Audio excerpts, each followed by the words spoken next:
Hi, I'm with MPO's Academy, and today I'm going to show you how to make plarn or plastic yarn.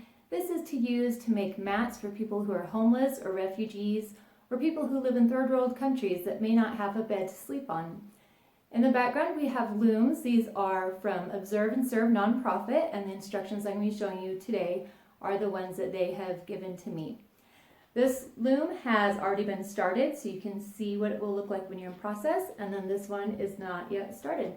They are 2 feet by 3 feet, and each mat would take 4 of these, but using a smaller section will give people, especially kids, a feeling of accomplishment, like they are getting somewhere a little bit quicker and not as overwhelmed in getting going. Plus, you can have different people do pieces and then stick them together at a later time. So for each of these 2 by 3 feet sections, you need about 200 bags. So that is about 800 bags for an entire mat. So the best thing to do for that is to do a bag drive.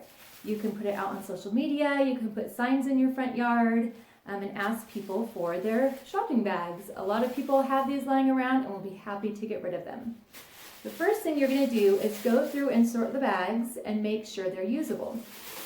So you want to check the bags real quick and make sure that they don't have garbage in them. If there is a receipt in it, go ahead and throw the receipt away or the garbage. If there's food in it, shake out the food really good. If it is sticky or gross, then go ahead and just throw that bag away as well. You'll want to make sure that you have a garbage can nearby so that you can throw that in.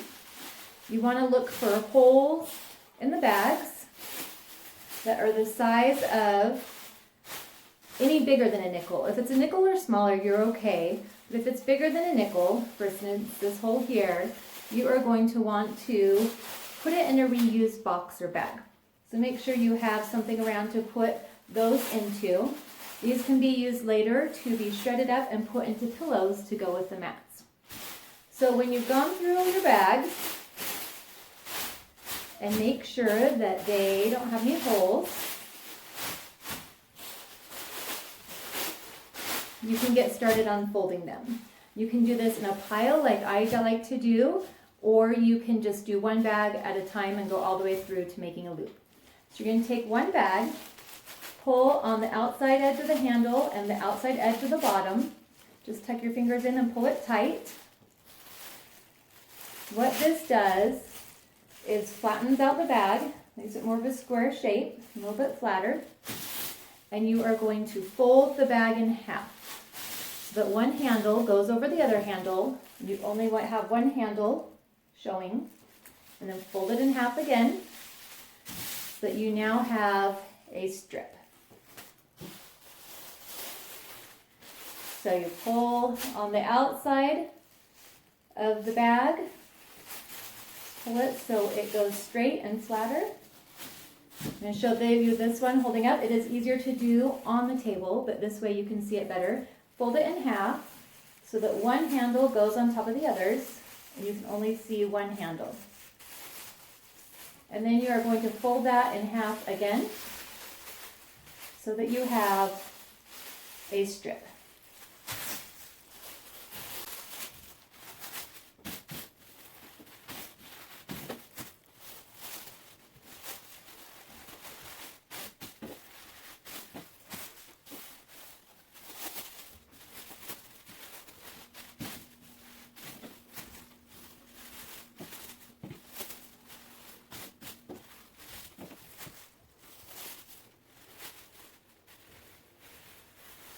Just found another one with a hole, so we're going to go ahead and put that in our reused bag.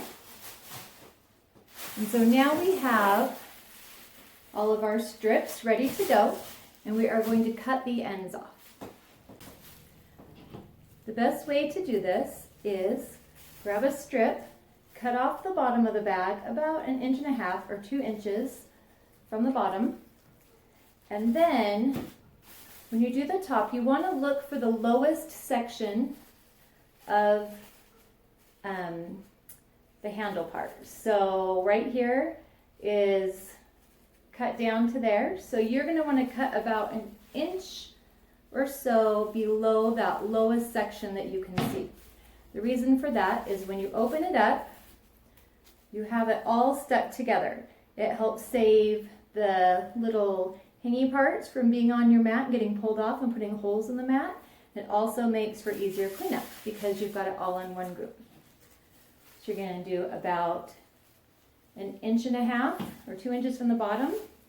Find your lowest point and then go about 1 inch below that. What it's going to do is give you a nice rectangle shape that you can then turn into a loop.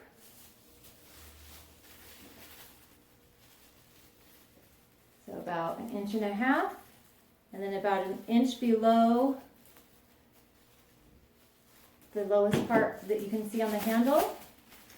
Open it up and you've got a nice loop. You don't have flyaways that can pull off and make holes in your bag. So I'm going to show you holding it up. We've got our lowest section right there, so I'm going to cut just below that.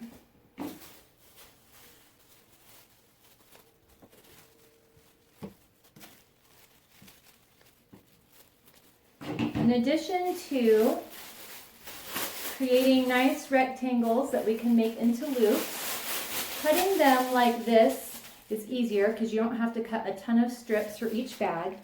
These loops are going to be thicker, so it makes the mat thicker, more insulated, more waterproof, more comfortable, and it's going to hold up better. And it's also easier for cleanup. And all you need to do is pick up these. I don't have any little flyaways. Put them in our reuse bag. And then what we're going to do is separate. I'm going to separate white bags from colored bags.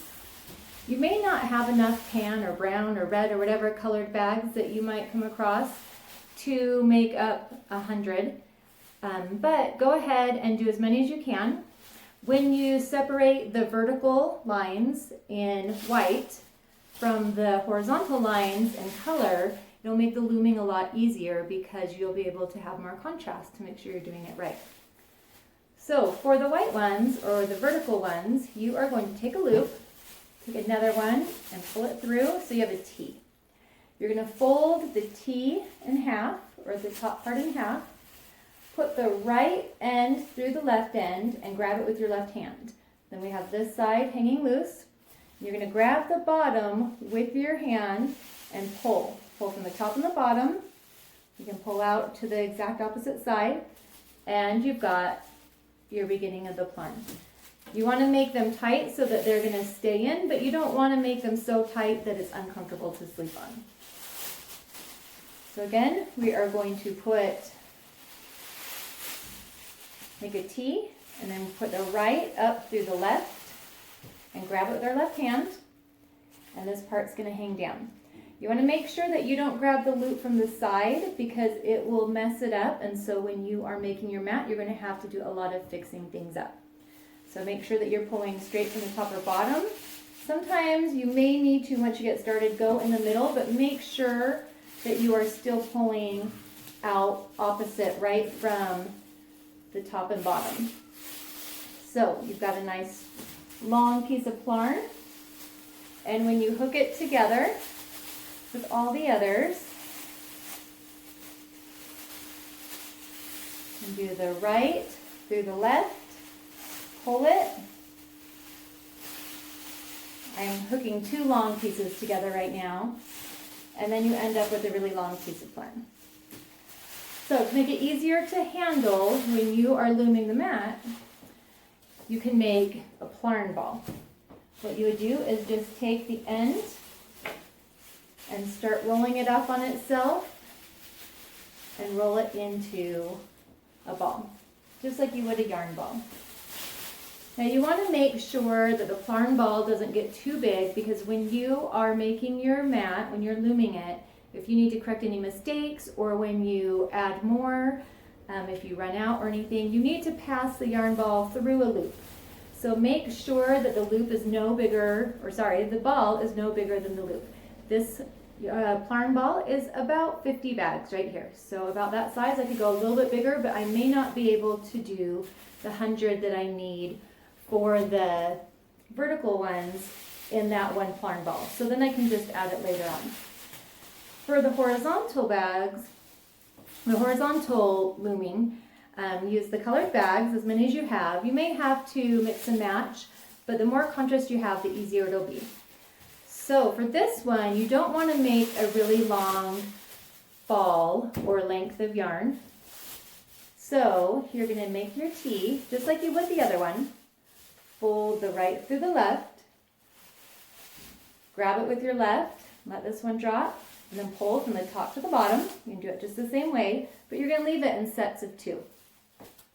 The reason for this is when you are looming horizontally, if you are looming with just a set of 2, you're not having to pull a whole piece of Plarn through. So this will be a lot quicker and easier to work with.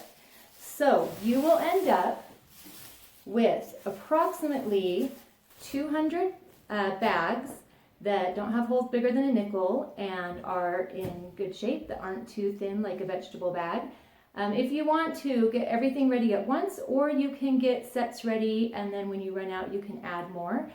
You would just add it the same way by making that T and pulling it through. And I will show you more of that when we are looming, how to add on while you're looming. So you will have white bags in a Plarn ball, and then as many colored bags as you can get, but you may have some white bags in there too, in sets of 2. And then that way it'll make your looming nice and easy. I will show you in the next video how to loom a mat out of this Plarn.